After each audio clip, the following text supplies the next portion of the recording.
far as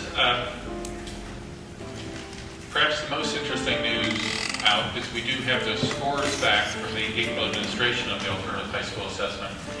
And the scores don't come back to us on an individual basis. They tell us how many students passed the math, how many students passed the English language arts, and it'll be a while before we know the impact of those different percentages on how many students are now ready to receive a diploma.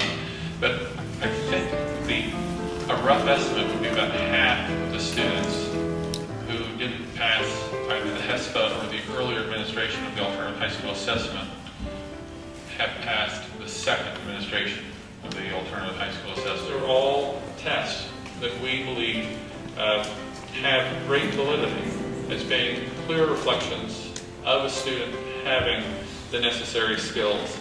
And so we're happy to add them along with the high school proficiency test, along with the alternative high school assessment, as other ways that students might indicate they're possessing the skills that the diploma represents. Ultimately, we think it's important to realize that this really shouldn't be about the assessment used. It should be about, does the student have the skills used?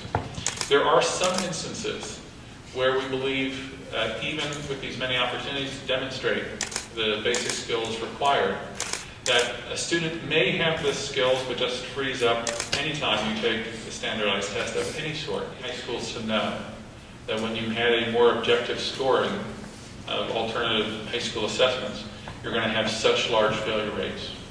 Because you know, with the New Jersey ASK system, that goes from 3rd through 8th grade. It does not continue through high school. We don't really have, at present, the kind of assessments in our high schools which will flag when a student is lacking the kind of basic skills necessary to get a diploma.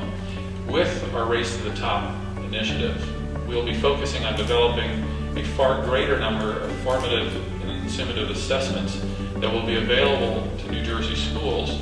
So hopefully never in the future, once these assessments are fully developed and implemented, will we have a situation where students are lacking skills that we just don't know.